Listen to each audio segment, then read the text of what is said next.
Hey everyone, I'm Frank. I'm so glad you're here today as we start off a brand new series called The Domino Effect. Before we get started, who here has seen a video of an incredible domino run? For those who haven't seen what I'm talking about, let's take a look.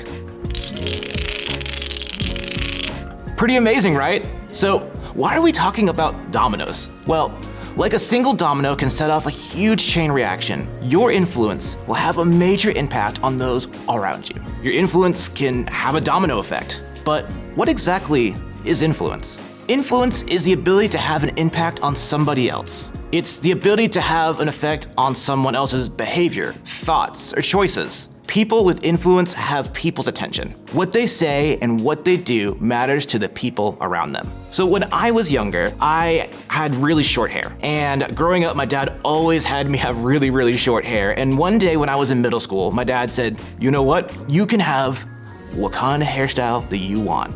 And so I was walking around asking my friends, and one of my friends said, hey, would it be really cool if you just grew it out? Like all the way, grow it out all the way as big as you could go. It's like, oh, that'd be so cool, that'd be so fun. Well, at the time it felt really cool, but when I got older, it doesn't really look that cool. The influence that my friend, even though it was small, it impacted me, so every time I look at my middle school photos, I look like I'm from the 70s.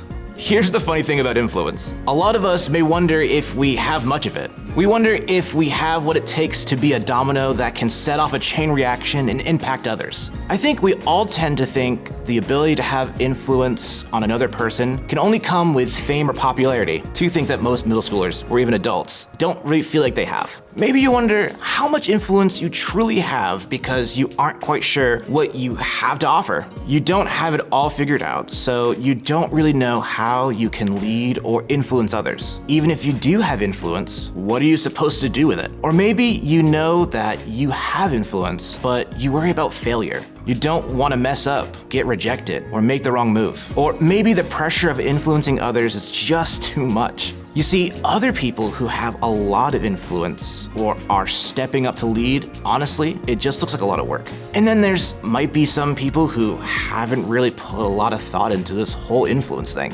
Sure, you see influencers on YouTube and Instagram, but it never really occurred to you that you have the power to influence or lead others too. Here's the point. We may think of influence as this big, unattainable thing, something we can't seem to reach for ourselves. But because of this, we often end up missing the potential we have to influence others. Questioning if we have the power to have a domino effect on those around us isn't a new thing. In fact, people have been wondering about their potential to lead and influence others for a really long time. So today, we're gonna read about when Jesus was leading, serving, and living here on earth. During his ministry, Jesus had a ton of influence on the people around him. Of course, there was no social media or no internet at the time to measure his fame or popularity. But we do have the 4 Gospels, the accounts in the Bible written about Jesus' life. These accounts give us plenty of insight into just how many people saw out and followed Jesus while he was here on earth. And Jesus didn't just have influence during his life. More than 2,000 years after his death, people are still talking about him and following him. Talk about domino effect. The particular account we're about to look at happened when Jesus was talking to literally thousands of people who wanted to hear what he had to say. He'd been teaching and doing a lot of miracles up to this point, so there was a massive crowd following him around and waiting to see what he had to do next. When the story picks up, Jesus was focused on one thing in particular, feeding the people. And while I certainly appreciate a guy who's thinking about food, I can't imagine what it would be like to figure out how to feed thousands of people with nothing in front of you. So let's see what happened next. John 6:8-10 says, Then Andrew, Simon Peter's brother, spoke up. There's a young boy here with 5 barley loaves and 2 fish. But what good is that with this huge crowd? Tell everyone to sit down, Jesus said. So they all sat down on the grassy slopes. The men alone numbered about 5,000. Okay, so let's pause here for a second. We read that there were about 5,000 men there. Imagine how much bigger that number would have been if they had counted the women and the children. In the crowd, there was a young boy who had packed a dinner. The only problem? This kid had only packed a few loaves of bread and some fish. He didn't come prepared to feed thousands. He just came prepared with what little he had for himself. Here's what happened. John 6:11-13 says, Then Jesus took the loaves and gave thanks to God, and distributed them to the people. Afterward, he did the same thing with the fish. They all ate as much as they wanted. After everyone was full, Jesus told the disciples, "Now, gather the leftovers so that nothing is wasted." So they picked up the pieces and filled the 12 baskets with scraps left by the people who had eaten from the 5 barley loaves. Let's recap.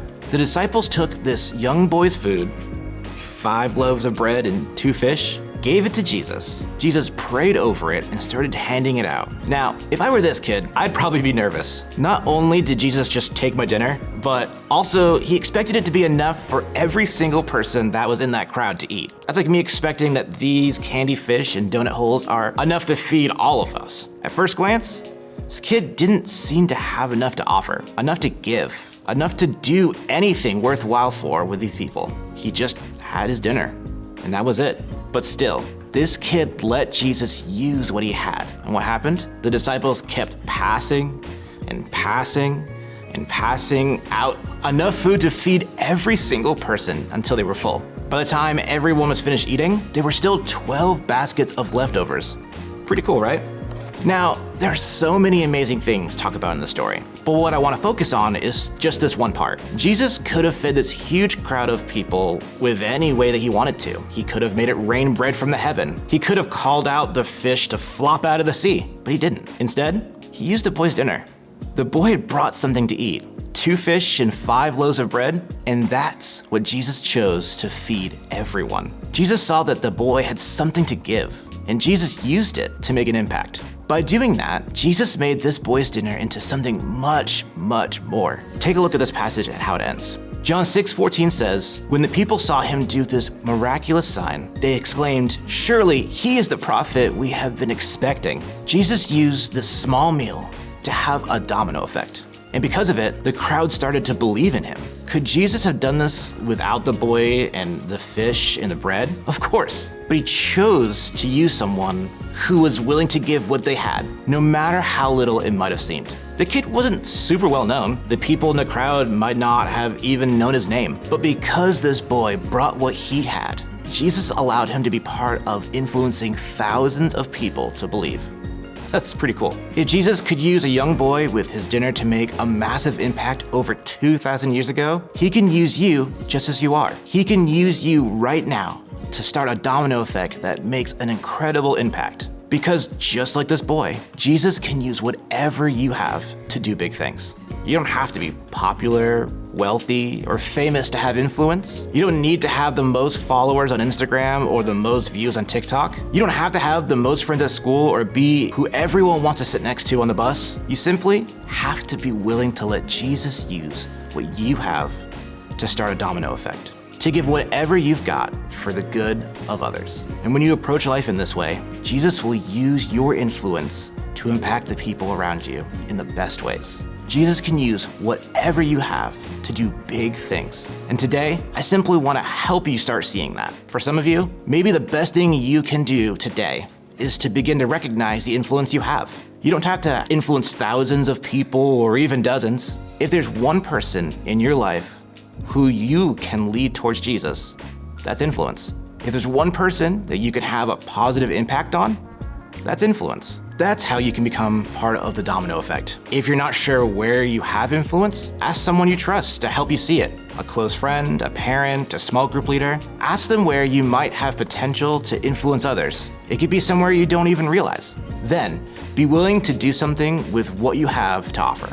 Maybe you have time to give to your younger siblings, or maybe you have a spot at your lunch table for a friend, or maybe you spend a weekend hanging out with your small group, or maybe you have a kind word to share with your teammate, or maybe you have a good joke to make your mom laugh, or an invitation to church for somebody. Think about it. We all have something to offer others. You can have a domino effect on those around you. Jesus can use whatever you have to do big things. Just as we read in our scripture, just like Jesus turned a single meal into one that fed thousands, he can use whatever you have to set off a domino effect.